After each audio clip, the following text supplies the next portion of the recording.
Mulder's gone. Scully and A.D. Skinner find themselves at the center of an FBI investigation into his disappearance. But are their motives honest? Who is this new agent tasked with leading the investigation? This is not happening. Who indeed, Andrew? I think I saw a new FBI badge in that opening. You sure did. That's worth noting, the new production open for Season 8. But I guess they kind of had to, bringing in the big guns. They had to update everything. It gave them opportunity. I wouldn't say they had to, but having a nice shiny new badge for the new agent on task here, and having Scully's old 1993 photo may not have worked too well, but she's kind of grown up a little bit during the 8 years that we've been watching her on screen. Yes.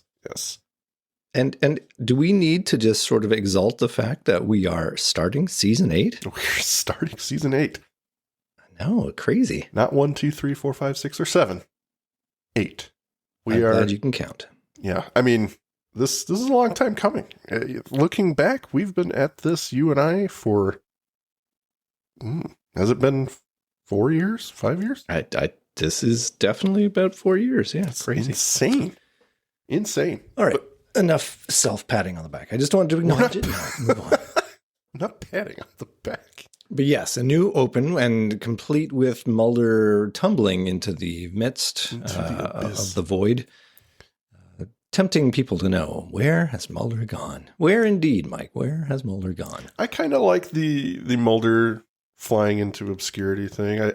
I like the idea of, this is all centering around finding him now. So really cool opening, nice refresh of the traditional X-Files credits. And they have a new graphic in there too. There's a graphic of a baby fetus, which I'm sure is tied to Scully's pregnancy, that line. What? I know, but that is not a surprise because you knew from Season 7. We knew from Season 7. That's true. Or perhaps earlier. Yes. But yeah, wow. I think I'm excited to get into Season 8 and this episode specifically because we get the introduction of some new characters. And your favorite FBI agent. One of them. There's only 3 really that I care about. 3 out of 3. They're doing pretty good. Yeah, all right. Well, what do you say we get started, Andrew? I think we need a better drop-in. We used to think about this a lot.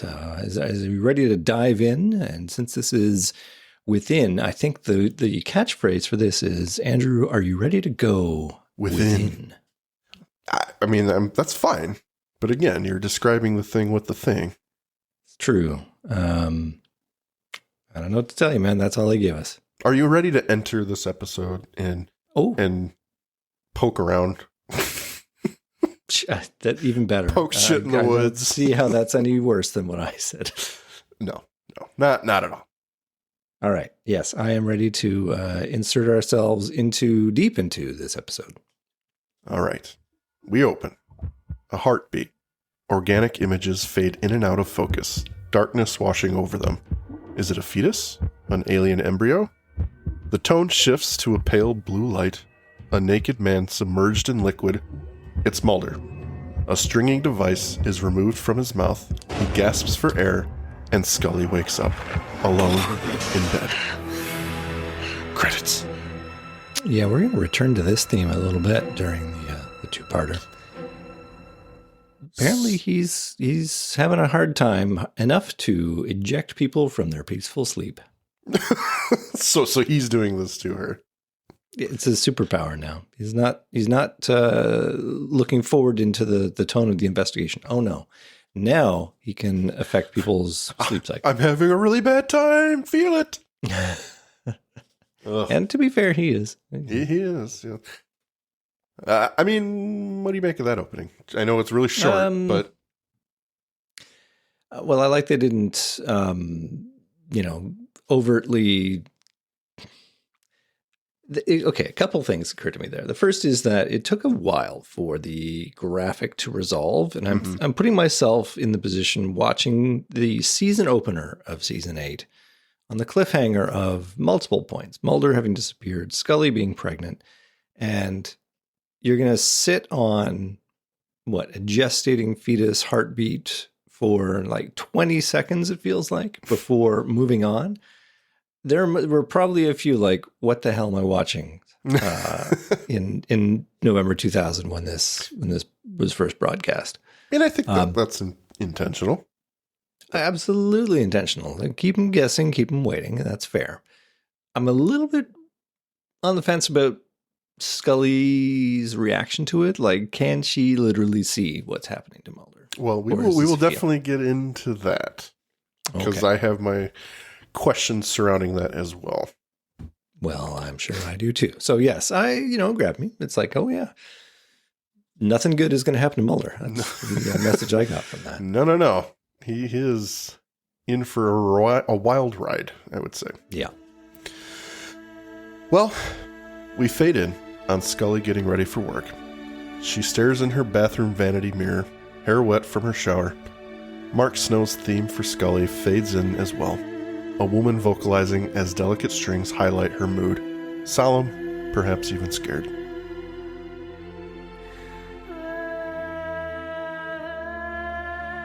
She snaps out of it and buttons up her shirt.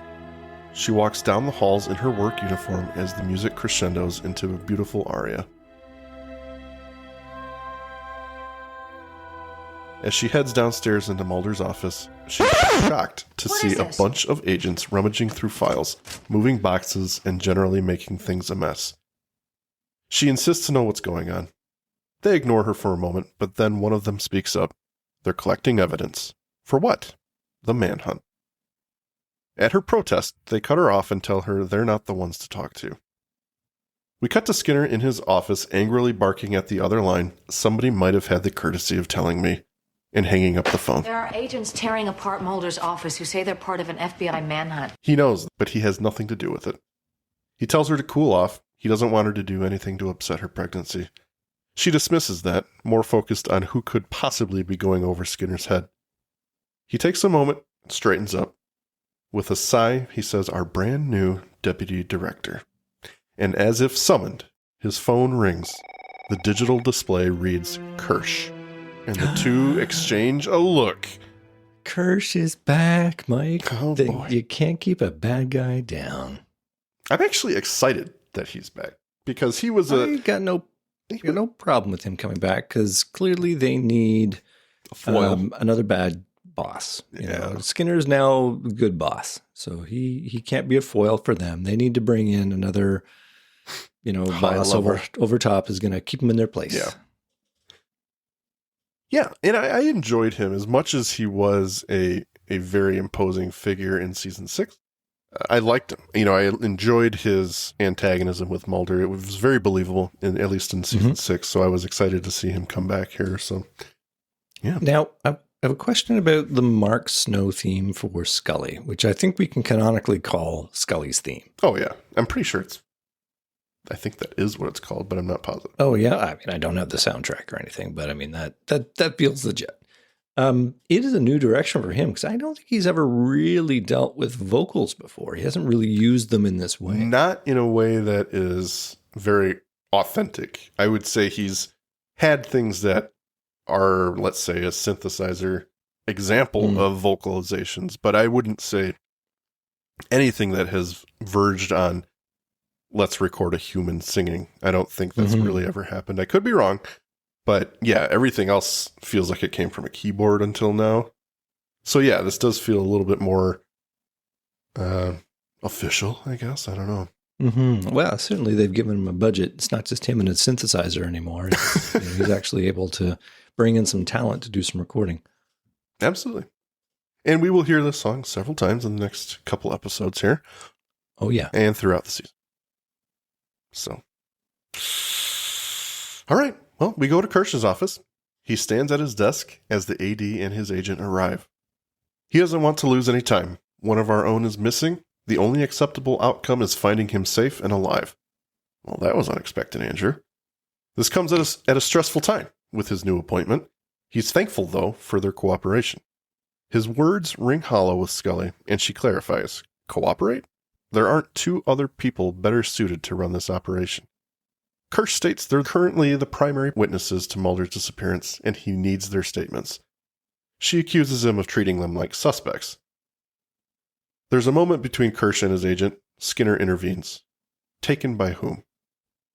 His special agent in charge, John Doggett. After a moment of silence, they head for the door, but Kersh stops them. His demeanor immediately changes, and any thoughts we may have had of his good intentions fade away. Any mention of aliens or abductions that will cast the Bureau in a ridiculous light, don't worry about Mulder, you'll be looking for new jobs. Skinner and Scully head to their meetings, and Skinner refuses to sell Mulder out. He saw what he saw. Truth or lie, he can be hanged with the information. Scully tries to reason with him. What good are you to Mulder if you give them all the power? We will find him. They enter. It's a bustling office. An agent comes to the AD and summons him over and sends Scully to the waiting area where she takes a seat. On one end of the row of chairs she sits. On the other end is a man, tall, brown hair, reading a case report. He glances at her and leaves for a moment while she watches Skinner from afar. He comes back with a cup of water for her, telling her it could be a wait. Aren't you his partner, Mulder? Yes. I guess nobody's beyond suspicion on this thing.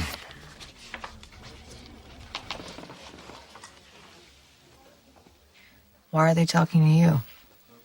Me? Oh, I knew Mulder back a bit. They're developing a working profile, character background. I'd say they have all the character profile they need on him. Certainly his reputation. I doubt we agents ever truly know each other, even our partners. Not at the end of the day. Their real lives, their friends, girlfriends, deeply personal things, issues. I think I know Mulder as much as anybody. Yeah, probably so. I always took the rumors with a grain of salt. What rumors are those? Well, you know. Well, that from the beginning, he never felt a real trust with you, that you were ambitious. Where'd that come from? There are women here at the Bureau that he would confide in. I don't know if you knew that or not. No. When was this? I don't know, it's just talk. So what do you think happened to Mulder? What's your theory? What's my theory? My theory is you don't know Mulder at all. You never did. She leans across the empty seats and flips his obscured badge over. John Doggett, Kersh's task force leader. You might have just introduced yourself. He was getting to it. She stands, splashes water in his face. Nice to meet you, and leaves the room. Oh boy, Andrew. Some water on that burn. Whew. Yeah. How did he think that wasn't going to come back to haunt him? He's got his ways. He was just going to dive in and see if he can just extract information and catch her off guard without introducing himself, I guess. And it's a legit strategy. Yeah, it's just, absolutely. I mean, he doesn't know that, in 2 episodes, they're going to be working cases together. But right. At this point, he thinks maybe this is an open shut thing and I can get the detail I need that'll push the case forward.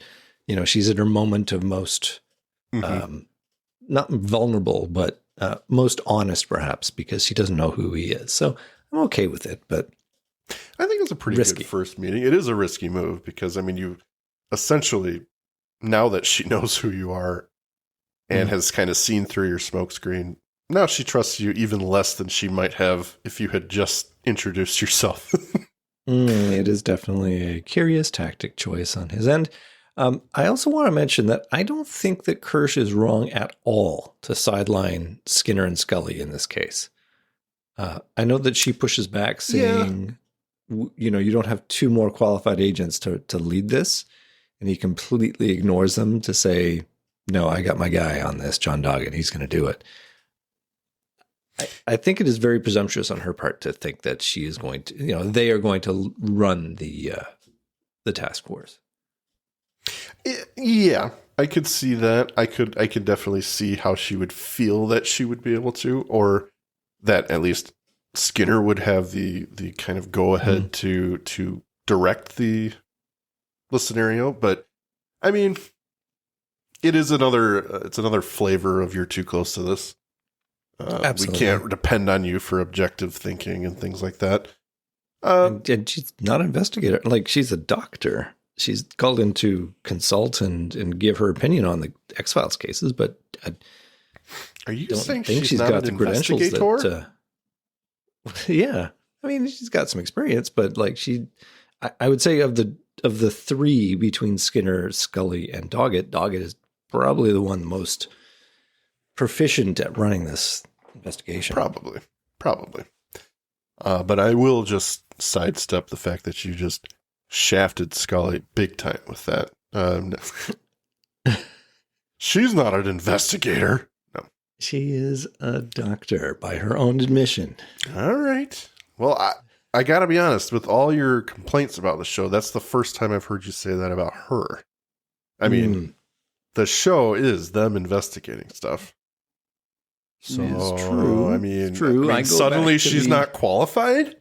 I go back to the brass tacks raised by Doggett, as we're reintroducing ourselves to these characters and their histories, that she was brought on to, provide the scientific perspective to his investigation. Mm-hmm. Like, there's no evidence that she was brought on to be another investigator. Well, we go now to Scully's apartment. I mean, moving right along, I don't know how to respond to that one.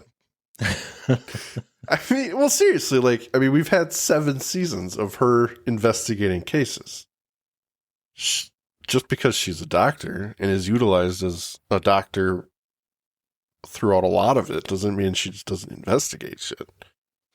I mean, need I remind you, she found Sullivan Biddle's photo at the county office.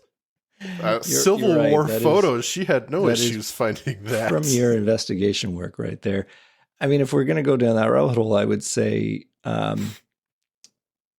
she is not ideally placed to investigate Mulder's disappearance because she doesn't believe, this far, I don't think she, she's not cast as the believer. Maybe she kind of believes now. Well, they kind of pushed her in that role by the end of season 7. They certainly did. That is going to be the direction that season 8 takes for sure. But she's got the track history of not being the believer. Right. So that's true. So Kersh is sidelining her because she doesn't believe. Yeah, it's 100% the case. Never. If you signed off on more of those cases, I might have put you in charge of this. This might have turned out differently, but as of right now, you are not the person for this job. Also, it's 2,000 euro woman, so you can't do anything. I'm sorry. Oh, man. Well, at Scully's apartment, she types away at her computer, doing investigation herself into who this man is. Google. She wants to know who John Doggett is. I've done my own investigation. Which I've always questioned. So she's accessing private files or I would imagine she has some access. There's some server or something, but being an investigator, it seems a little strange to me that FBI agents can work from home like this and search agent databases. I don't know. It just seemed a little strange. Maybe I'm reading too much into that. And we have had computer shenanigans in the past, which I would suggest should get those work from home credentials revoked. I'm thinking of Ghost in the Machine, where the computer downloaded information off of her computer. So I think that she is not, she's not the IT department's favorite in this regard. That's true. All right. So she's at home Googling John Doggett. She's at home Googling John Doggett. And we find out he's a U.S. Marine. He was in the U.S. Marines. Birthplace, Georgia. Ex-police officer in New York. She quickly becomes overwhelmed and runs to the bathroom to hurl, Andrew. There's too much man. It is. I have to say, it's the simplest vomit ever. I also noted here that it was a very chaste vomit. She just kind of done. She's washing her mouth out in a matter of seconds. There's not even that thing that strict. Anyone else who vomits, I mean, I've never been pregnant. I don't have that experience, but I have heard that it can be particularly chunky, and you've got like the dude line coming off your lip. So you got to do some real cleanup there. But for her, it's just a little. Well, for me, it's a full body experience. I don't know. This little, this pithy little cough into the toilet, a quick toilet flush. I don't know. That should have been a little bit more violent, but I've never had morning sickness, so maybe it's nicer. In our long-standing series of making the episodes better, there should be an edit where chunks hurling against the toilet. It just quickly turns into fucking Team America in the alleyway. And she comes up just pasty and sweating. Oh my God. Oh man. Alien pregnancies are the worst, am I right? Yeah, and the dripping faucet, is that a little callback to All Things, do you think? I mean, I guess, but I don't know that it was actually a callback. Could be. You should have had a little finger symbol. Ding. You should have heard Moby start playing. Oh, man. I already know how to make this episode better. Okay, go on. Well, later on, she makes a call to her mother, who doesn't answer. She begins sobbing, leaving a message, wanting to talk to her about all that's been happening. As she leaves the message, a click can be heard on the line. She hangs up and looks out the window to see a man on the street staring up at her from a rainstorm. Immediately, she calls John Doggett and accuses him of tapping her phone lines. How she got his number? I don't know. Doggett. You stay out of my business. John is genuinely confused. First, he doesn't know who it is, but then he guesses Scully's name, which confirms his guilt to her. She hangs up and sees a shadow poking through the bottom of her doorway. She draws her gun and opens the door. Nothing in the hall. She heads downstairs down the hall, searching for the suspected intruder. She keys in on a man just outside one of the windows, aims, and demands he stop moving. Stop there! He comes back cautiously. It's her super. After the confusion, she asks if he saw anyone. He did. Her partner. She runs back to her apartment, door still open, Are you in here? but gets no response. Goes over to her desk to find the laptop missing. Oh my God, more shenanigans! Okay, I got a little issue with this scene because this is a two-man job. Like, for the way that they played this out, she's chasing somebody and then, like, what, he can teleport back to the apartment and just grab the thing and then be there. I don't buy it so much. But then again, there are multiple alien bounty hunters, so maybe. It could very well be. Hasn't been established yet. But I think there could have been a bit more fun. I know that they needed to remind us about Mulder. That right. And this is a nice little what Mulder? You said Mulder? It was Mulder? So that's fine. There's a lot of things in this scene which never come up again. Like the tapping of her phone, it's kind of a red herring. It never comes up again. The fact that we see Mulder, quote unquote, here, not really salient. I think they could have done a better job with this as like a visit from, quote unquote, 80s Skinner coming to the door saying, I need your laptop, or some other agent, and it's the alien bounty hunter. And then later on, he'd be like, I never came to you last night. And then they're like, shit, what happened? Involve that earlier on. Okay. As opposed to drop Mulder earlier on, where I don't think it really, I don't know. It just, I didn't like the mystery disappearance that it happens off camera and it's sort of semi-magical. I've always had kind of an issue with that. And we see it again here. Yeah, fair enough. So they're kind of keying you in a little too early as to the suspicious actions. You wanted it to be a little more obscure. I think so. Reveal that the alien bounty hunters are part of this later on, and then have that be the reveal. I gotcha. Yeah, I didn't love the sudden drop and then complete ignorance of the fact that Mulder theoretically came to her apartment. So I gotcha. She goes to Mulder's apartment, enters quietly, looks around. It's dark. Things are missing off his desk as well. She spots a shirt in his room and clutches it for a moment as she lies down on his bed. Then, a dream, Andrew? Darkness. A single white light from above. Mulder lie helpless, naked in a futuristic dental chair. His cheeks are pulled taut by 6 metal hooks, 3 on each side.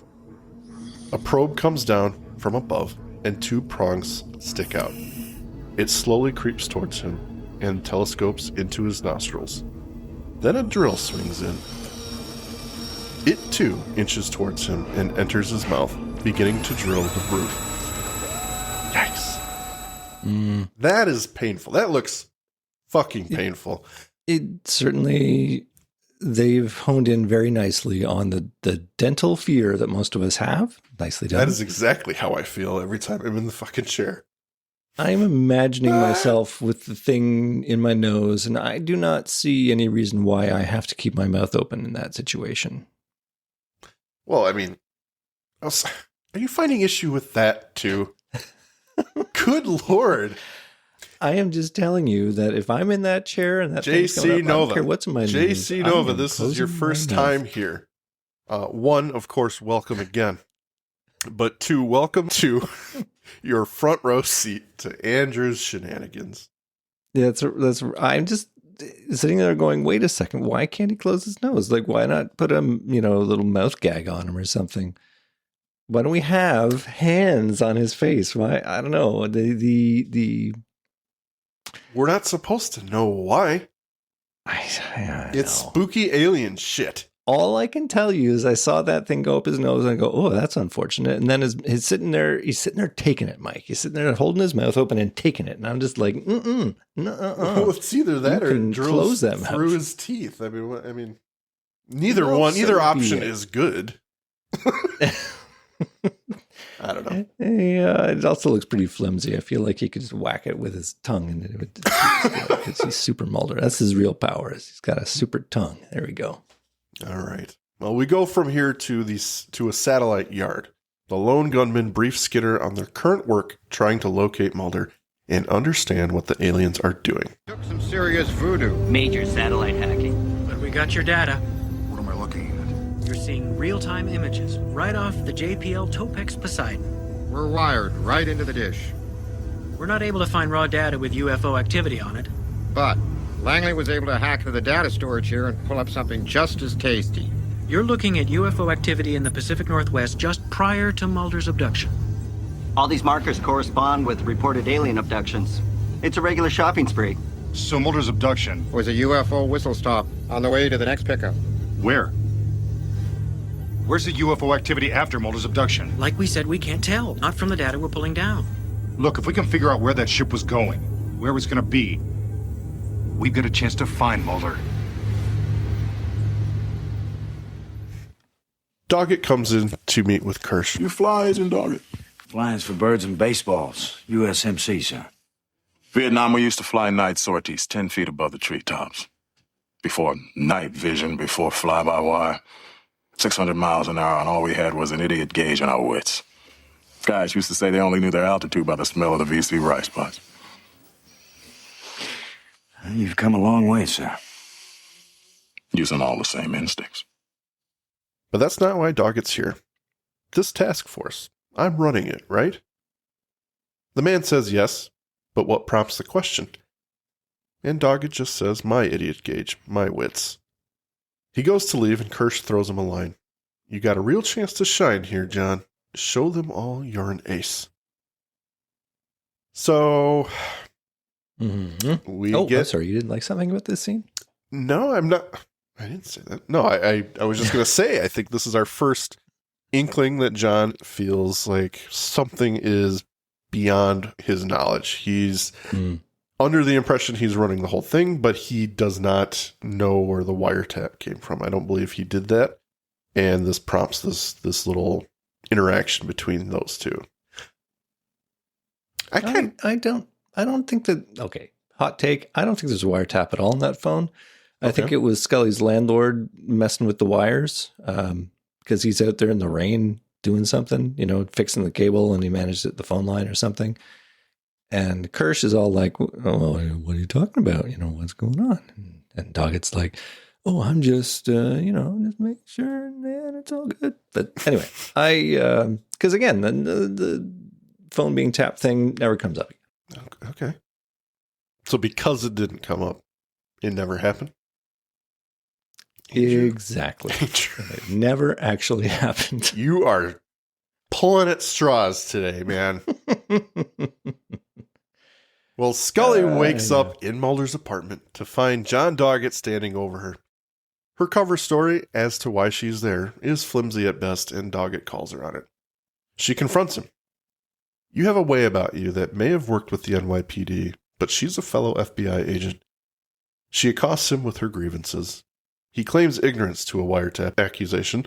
He's just here to find Mulder. She moves to go feed the fish. Doggett gets straight with her. I know what you're going to say or not because you think I'm the big bad wolf, but do you really believe it? She avoids the question, so he fills in the blanks. That he was abducted? He can't believe that a scientist, a serious person, would buy that. She offers to go on record to state she has seen things she cannot explain and phenomena she can't deny. As a scientist and a serious person, it's a badge of honor not to dismiss them outright. I'm just trying to find him, he says, cooling out the situation. He's trying to figure these out. He hands her car rental agreements on Mulder's visa. 4 consecutive weekends, same mileage. Where was he going? She doesn't know. He circles back to their first meeting. Like I said, maybe you really didn't know your partner. His phone rings. Ooh. This. Oh, Agent Mulder at the FBI? Uh-oh. Maybe he isn't missing after all. Maybe he is alive. This is all just bait and switch territory. I was just taking a sabbatical. I do like the feed the fish angle. I mean, that's a bit of recycling from the last time Scully was in Mulder's apartment with FBI agents that she didn't know. Very much season 2. Season 2? Yeah. Where's Agent Mulder going? And again, Mulder was missing. That's right. God, you can't keep track of this guy.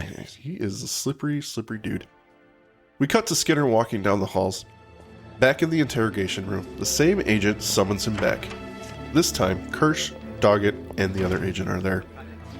Someone came in after hours and removed files, materials. Whoever came in used Mulder's pass card. They're questioning his state of mind. According to Skinner, prior to his disappearance, Mulder felt threatened by the FBI. But Skinner clarifies. He said Mulder felt the X-Files were being threatened by budget cuts. Would he ever retaliate? Well, he was only after the truth. Scully was home last night, but you were here after 10. Skinner's unimpressed with their accusation. Something catches Doggett's eye, and he leaves the area to meet people wheeling in a large box. Scully comes over. She's been listening in on the conversation and vouches for Skinner's truthfulness. Not to worry, though. Doggett believes him. But who used his card to get in here? He thinks it was Mulder. The visa was used in Raleigh 2 days ago for flowers, an automatic debit to a mortuary. She pieces it together. His mother was buried in Raleigh. That's the reason he was going every week. That's one reason, he stresses. The men open up the box to reveal the Mulder family tombstone. William, Tina, Samantha, and at the bottom, newly chiseled out, is Fox's name. Oh my God, Andrew. What is happening?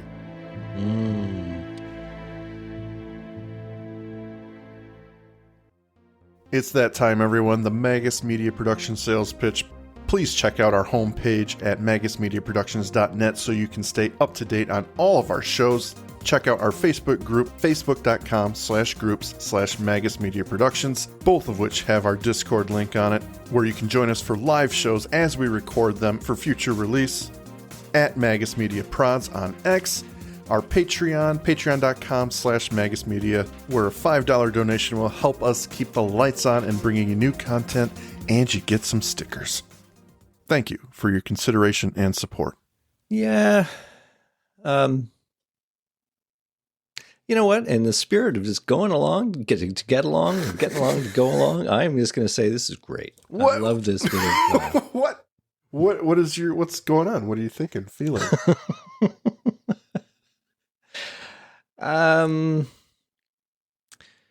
This falls under the category of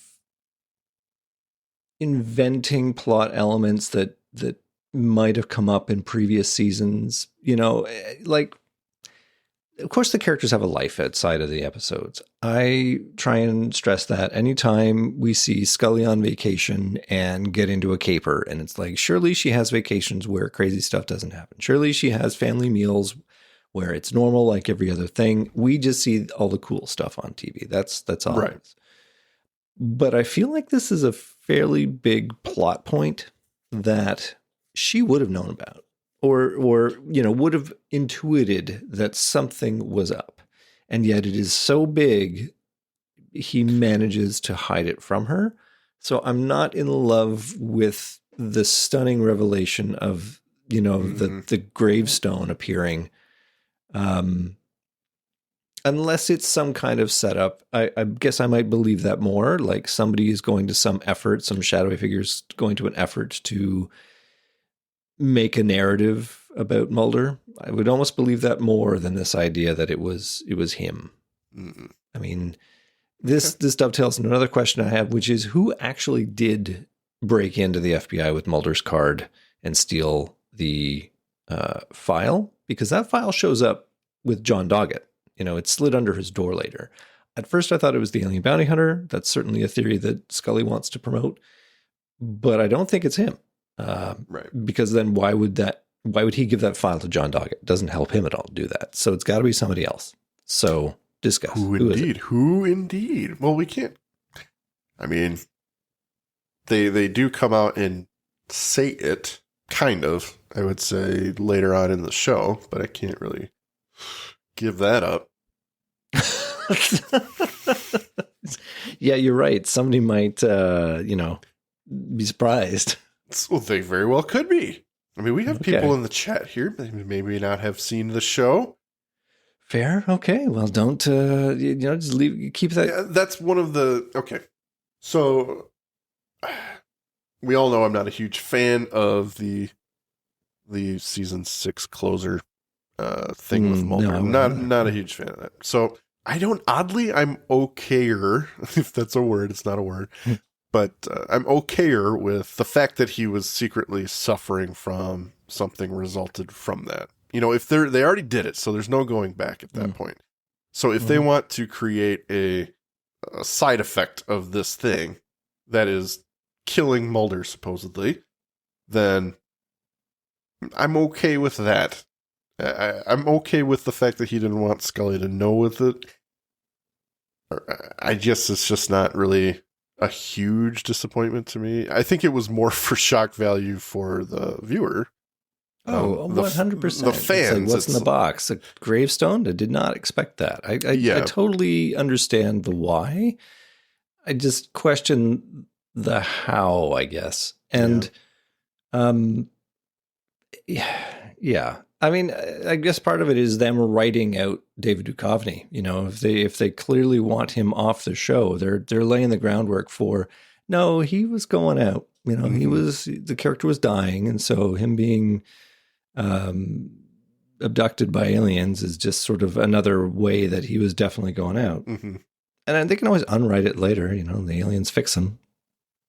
Oh, well, just wait, Andrew. We'll see what happens. Because clearly I don't remember. Something's going to happen, and you're going to love it. Oh, I'm sure I will have no issue with it whatsoever. That'll be a fun episode. I can sense it already. Mm-hmm. And you know what? I would even agree with you. I am agreeing with your future assessment of that episode that we haven't even discussed yet that you don't remember. I can't wait for you to clip this and put it into that episode. And that way when I say... Yeah, Mike, you said previously that you were going to agree with me, so your disagreement with me now is not canon. Yep, I will agree with whatever you say in that episode, probably. Okay. Can't wait. All right. Well, sometime later, the office is cleared out. Scully just sits, staring at the stone, sitting on the desk in front of her, hand over her mouth in disbelief. Agent Doggett comes in with Skinner and begins briefing them. He's got light on this. He hands Scully a paper of Mulder's medical records. He suffered from abnormal brain activity about a year ago. It was an undiagnosable condition. Supposedly, he had a full recovery. Was it? Mulder would have told us anything, Skinner says. Would he? Did he tell you about his headstone? Scully whispers. He was dying. Her eyes scan the sheet. It's all right here. He was going to doctors for a year with steady decline. Doggett inquires how far Mulder would go for the truth. How bad did he need to prove it? He found himself in a place none of us want to be in. Life threatened, work threatened, and all for naught. Maybe this was his last-ditch effort. Skinner's bothered by this suggestion. Mulder breaking into the FBI to steal documents, stealing Scully's computer, his own, to what? Prove it? Or cover it up, Doggett suggests, to create doubt of his work. Would he stage his own disappearance? We can see Scully's emotion on her face, and for the first time the facts seem to potentially bear out the scenario being proffered. Skinner gets angry. I know what I saw. He gets up and approaches Doggett's desk beside Scully. A flash of the UFO, bright lights, the forest. Nice little way of saying it without saying it because he's telling the story but we don't hear it. I like it too. Yep. Scully gently tugs at his suit jacket to get him to calm down and turns to Doggett. Please don't report that.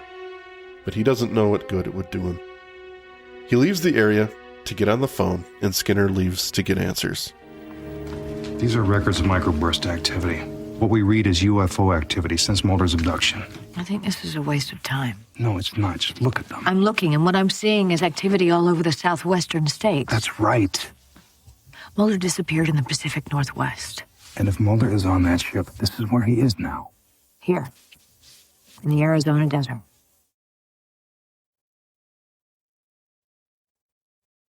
This is what we have.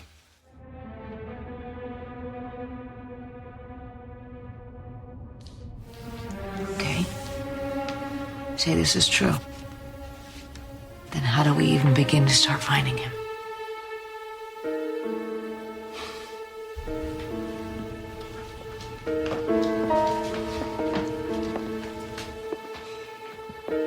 Maybe with whoever it is they're looking to abduct next.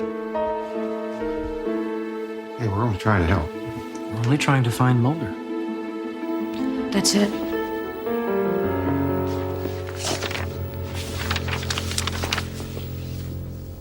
It just came to me. What? What you saw. Why they took Mulder. Why they're in Arizona now. It all makes sense. Why do people refuse to believe in aliens and UFOs? After all these years of sightings and eyewitness accounts. Why? Because there's no real proof. Because maybe if there are aliens, they're simply going around and they're removing all of the evidence before it becomes proof. This isn't Mulder who's going around and collecting this stuff, it's them. Then why Arizona? Because they are looking to find that which is not in my computer, or Mulder's computer, or in the files that were removed from the FBI. They are looking to find the whereabouts of good, hard proof.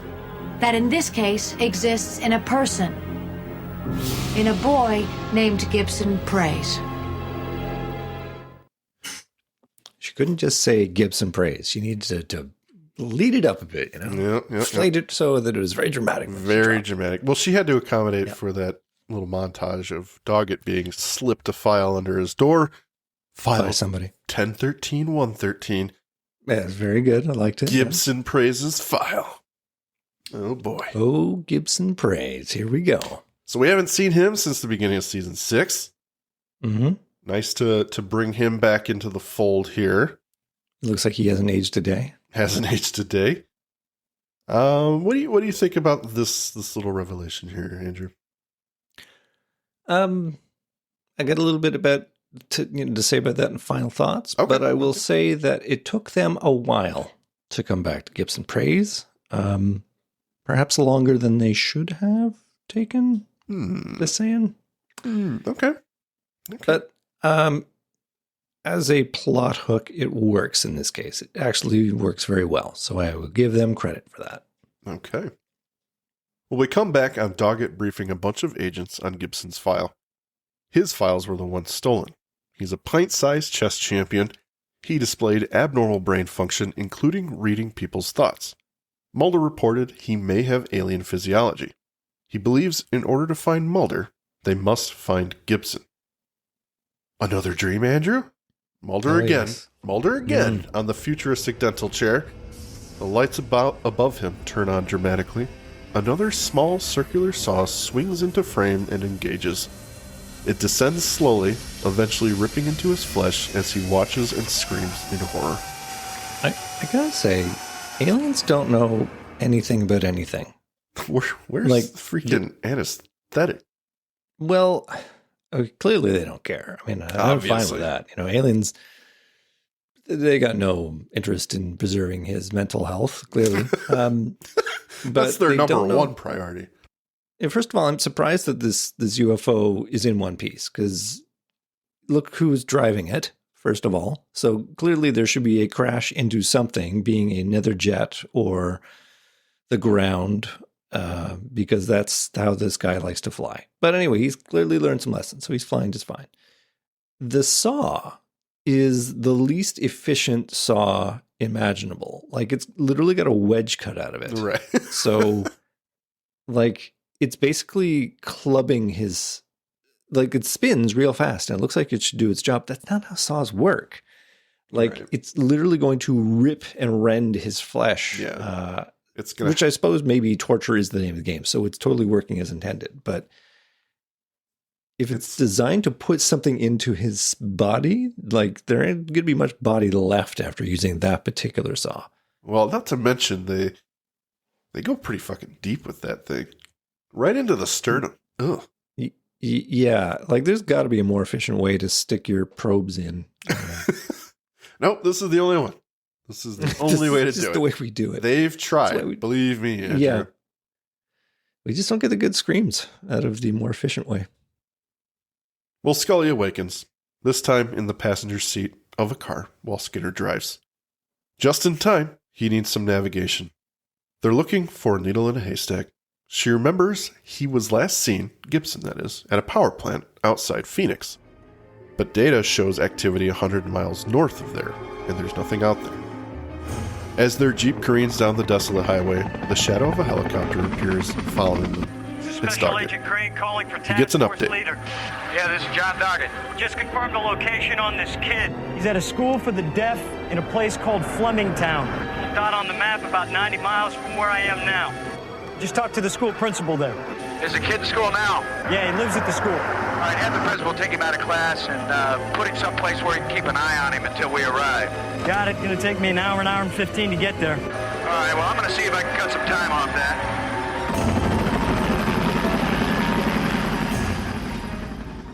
The helicopter breaks away from Skinner and Scully's car.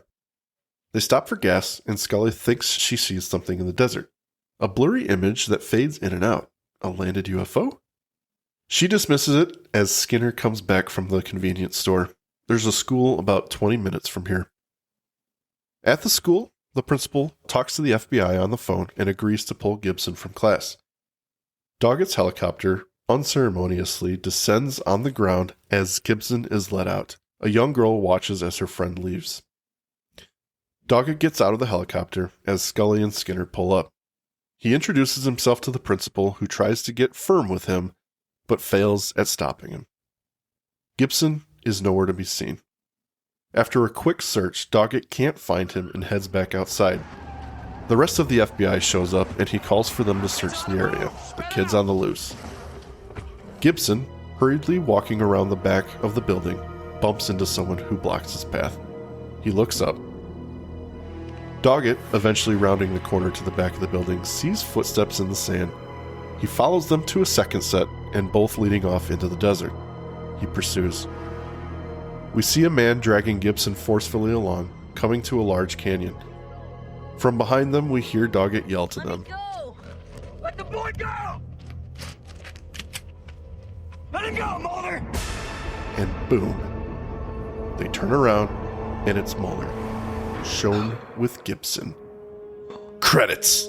It's a pasty Fox Mulder. It looks pretty doughy too, actually. He's got some longer hair in that scene. I don't know exactly what's going on, but maybe it's a stunt double. Maybe it's actually not David Duchovny, because they needed him for like a day of shooting, and they got him. But boy, howdy, what a moving train of excitement there with that resolution and a very snappy to be continued business at the end there. Good stuff. It's what I like about that, and I kind of captured it in my quick little discussion of that, or that little breakdown. It moves fast, and it's the fact once you have the revelation of Gibson, the urgency is now there. The episode starts moving a little bit quicker. They have to get to the end of the 42-minute allotted time or whatever, but I think it's a nice little ramping up of tension. Where is this going to go by the end of this couple minutes here? And I think they did a pretty good job. And then ending it with Mulder, that shot of Mulder on the cliffside with Gibson. That's what everyone was waiting for, because it's actually David Duchovny doing something in this episode. But, good stuff. I take a little bit of exception with how they have chosen to write Gibson in this episode. I am going to reference his character when we first saw him, where I felt like he's got the ability to read people's minds. So he was able to elude all of the FBI types that were, all the bad guys that were searching for him, and, make himself known to the people he thought were going to protect him. Mm-hmm. I liked that. So with that logic, he should know where everybody is. He should know how to elude all of them. And he should definitely know where the alien bounty hunter is. So the idea that he's running and he encounters Mulder, quote unquote, around the corner does not work for me. In a way, I kind of wish that he allowed himself to be found because he knew Scully was coming, and that somehow, got him into trouble. Or I don't know quite how I'm wanting to phrase this, but I just don't like the clumsiness by which he gets captured, because it doesn't jive with what I know of that character. Fair. I understand that. I could see it going a couple different ways where, like you're saying, he allows himself to get captured because Scully's nearby and he could sense that. But yeah, in the same breath, I can understand that he's still young and kind of overwhelmed by the amount of people coming there to get him. So I don't know. He's not clued in necessarily on the plot. So allowing himself to get caught might feel a little scary to him. Or I don't know. I don't know what it is. It's a clumsy and quick way to get him in Mulder's, quote unquote, Mulder's clutches. And I didn't like it. I thought it was very much utilitarian, where this is a character with powerful abilities, and the writers seem to have forgotten that. And that's all that bothers me there. I also am not sure where Mulder is taking Gibson, because you can see the cliff face that they're walking to. Yeah. And I don't understand what the Mulder's plan is going to be, other than to have a dramatic showdown that he can fall away from later. There's got to be a better way to get to your spaceship that doesn't involve, 200-foot cliff. Mm-hmm. Well, evidently not, Andrew. This is the guy who crashes his spaceship every time he flies. So this is the only way he knows how to do business. It's got to be quick and violent. Yeah, kid, we're gonna just jump. It'll be okay. Yeah, just hold I'm on. gonna hold on to you. Yeah, you regenerate, right? He's confused as to why he's the only one walking away from that one. It's just, dude, you all right? Get up, kid. We're moving. Why aren't you? What's wrong with you? It's just his arm. But yeah, Okay. Well, here we are, Andrew. End of the episode. So I will allot you your time to just tell us what you like or dislike, or both, of the episode. Are we going to encapsulate that under a heading called Final Thoughts? Final T-Hots. Final T-Hots. Here we go. Well, Mike, every time the X-Files is confronted by a season finale, the writers have a conundrum. How do they create a challenge that re-energizes the next season?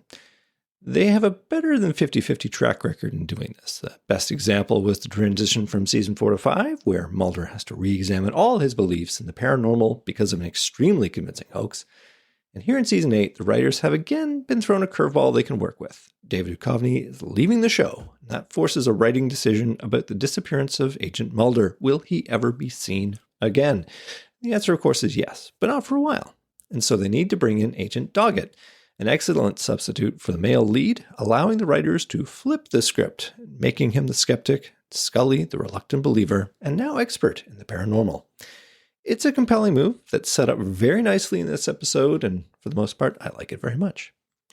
The decision to bring back Gibson Praise is a good one, weaving nicely with the narrative. However, it does beg the question of how that character is essentially ignored for 2 entire seasons. He disappears from the nuclear plant in Arizona, disappears about 20 miles away in a school for the deaf, and is located relatively easily by both agents Doggett and Skinner. This is a character who Mulder described as the key to everything, an extraordinarily useful asset given his telepathic abilities. I find it a little unbelievable that Mulder would just forget about Gibson Praise, and yet that's exactly what appears to have happened. So, apart from that fairly big plot hole, it's a very good episode. I guess the episode tries to make amends by bringing back Praise late rather than never. Fair enough. Fair enough. I would agree with that on some level. I think the fact that he just disappears after the episode or the season opener for season 6, and it's a little bit of a letdown because he's such an integral part of the show. I shouldn't say that. Integral part episode of the mythology in some sense. So you're always kind of led to believe that CSM had something to do with his disappearance. We never get any clarification on that, or what happened to him, or how he got here. In fact, if you want my honest opinion, I think they wrap his story up a little bit better in the next episode, by the end of the next episode. Then even there, I would say it's still ambiguous. It's ambiguous for sure, and I think they want it to be. But 100%. They wanted to have access to the character later, but if they need it. Yeah, but they should have used that explanation in season 6, if that makes sense. But we're getting ahead of ourselves. I just wish they gave, and I want you to give your final thoughts, but I just wanted to say I wish that in season, where we first have the conclusion of Gibson Praise in season 6, I wish they had given more runway to explain how he is going to make his own way. Like he's essentially able to do whatever he wants because he can read people's minds. So he can set himself up. And if it involves getting accepted into a school for the deaf 20 miles away, I'm fine with that. But give me some reason why nobody can find him there. It seems so like, oh, hey, there's a new kid in town. I guess I got to register his name. It's Gibson Praise. I think they were just banking on it's supposed to be a really small town and therefore off the grid. I'm just putting words. He changed his name to Pibson Grays. Vincent Price? From The Fly? Nobody knew. Mike, what were your final thoughts on Within? I'm a fan of the episode. I think it's a good episode. I enjoy it. And I think because of the bigness of season 7's closing moments, they had to give this season a new direction. And I touched on it a little bit at the end of the last season. They set up the question, and it's probably the clearest question with the clearest goal moving forward into a new season. Where's Mulder? And we need to find Mulder. And I think they're accomplishing that well right now. It's going to rejuvenate fans. It's going to keep people engaged, at least in the sense that they might catch a glimpse of David Duchovny, and that's the lowest part of it in terms of just trying to please fans with with seeing their favorite character, whether or not he actually does anything. My point is that they string you along in this episode in a way that is very satisfying to me, because you get hints of that it could be an alien bounty hunter. You're not 100% sure, even though we get these sequences in the alien ship with Scully dreaming them, possibly. Are they really happening? That's the question. Yeah. It could be Mulder. Maybe this is happening. I think there's enough there as a first-time viewer that you're very, very intrigued by what's going on. It does have its flaws for sure, but the introduction of Agent Doggett, obviously one of my favorite characters, and I think they brought him on in a very fun way. They have Scully hate him immediately, which I think is awesome. Love it. And they have that really memorable first exchange. So it sets up the whole season, and I really enjoy that, and I'm so excited, at least as a new viewer, to get into this season. And I've said it before, but when this season started, I was like, how the hell are they going to replace David Duchovny? And I was not happy, obvious. I don't think anyone was. But when I heard it was going to be Robert Patrick, I was like, T-1000, what's he going to do? And by the end of this episode, I was hooked. I was a convinced Doggett believer. I'm like, okay, I like this guy. So I'm on board. Let's see where we go. So in general, I do like the episode. I think it's, for the most part, very good. I do like that they decided to write a new character. It was not a drop-in replacement for Mulder. Yeah. Not another guy from the paranormal school who just came in and it's like, well, I'm just going to continue the work. I really do like where they're going with changing the roles between Scully and Doggett here. Like, she is now going to be the reluctant believer. It's she's still guided by her scientific skepticism, but she's seen shit, and that is what's really going to propel this. He's going to be the one saying, that can't be a thing. And she'll be the one saying, well, actually, yeah. And it's going to be really good. So yeah, I'm a big fan of Doggett. I like his character and the way they introduce him. So we agree on that. Absolutely. Well, we don't have any final thoughts from listeners because I didn't post this. My bad. I apologize. Well, the last 3 days I have been in bed, sir, with COVID. Yes. There's no way you can access the internet from your bed. I was just impossible. Sleeping a lot. It was unbelievable, but we won't get into that. Yeah. So yeah, Andrew, that is this episode. Do you have anything you'd like to say to the good listeners, watchers, anything like that? Well, only that thanks for being here and sticking with us as we dive into Season 8, where it's going to be a roller coaster ride. Is Mulder over there? Is he over there? Is he behind that hill? Is he behind that hay bale? Oh, where is Mulder? It's going to be very exciting, and what a journey. But yeah, we'll look forward to the next episode, which will be the resolution of Without, quite naturally titled Without. Oh, wait. No, I messed that up. You did. It's going to be called Without because it's the resolution of Within. So there you go. And they are without Mulder. Thank you for listening to today's episode. If you liked what you heard, please rate and review on your podcast app of choice. Andrew and I would be eternally grateful to you fine people for helping us expand and get the word out. Also, we've got a killer group on Facebook. Feel free to join in on the discussion at facebook.com/groups/thisisnothappeningpod and become an official member of the syndicate. We do polls and we have questions for every episode to give you guys the opportunity to chime in and possibly let your voice be heard on our recordings. And please join us on our new Twitter at tinhxfilespod, no dash, to stay up to date on everything, moment to moment. Thank you, and remember, don't stop swimming.